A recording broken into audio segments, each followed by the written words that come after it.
पहली बात तो हमको ये समझना ज़रूरी है मैं किस किस्म के वर्क हूँ। नंबर 1, अगर मैं जॉब में हूँ तो नंबर 1 ये आपको समझना ज़रूरी है कि मैंने मेरा फ्रीडम दे दिया, इसका एक्सेप्टेंस होना चाहिए। The first acceptance is when I am in a job I have to leave what I M.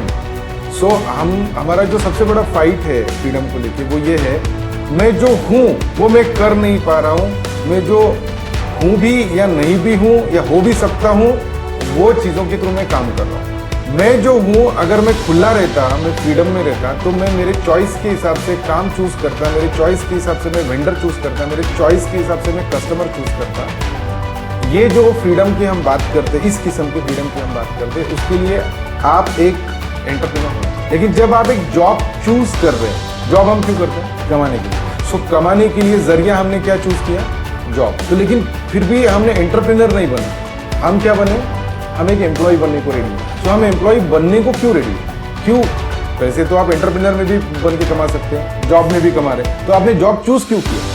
Security के वजह से मैं जो हूं उसको ट्रेड करते हैं, यानी मैं जो हूं उसको शहीद कर रहा हूं बिकॉज ऑफ सिक्योरिटी। इसीलिए मैं सिक्योरिटी चूज कर रहा हूं। जॉब में सिक्योरिटी क्यों है? क्योंकि मैं काम 19-20 भी हो जाए, 18-20 भी हो जाए, 17-20 भी हो जाए तो भी मुझे सैलरी मिलेगी। एंटरप्रेन्योर क्यों नहीं चूज कर रहा हूं? समझ लीजिए जॉब आप जो कर रहे हैं, आप एंटरप्रेन्योर बन के भी वही काम कर रहे हो, फिर भी आप एंटरप्रेन्योर नहीं चूज कर रहे। क्यों?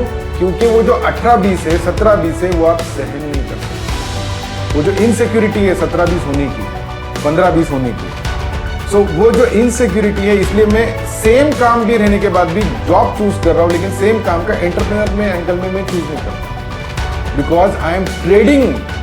सो इसका मतलब क्या हो गया? मैंने मेरा फ्रीडम सिक्योरिटी के लिए बेच दिया।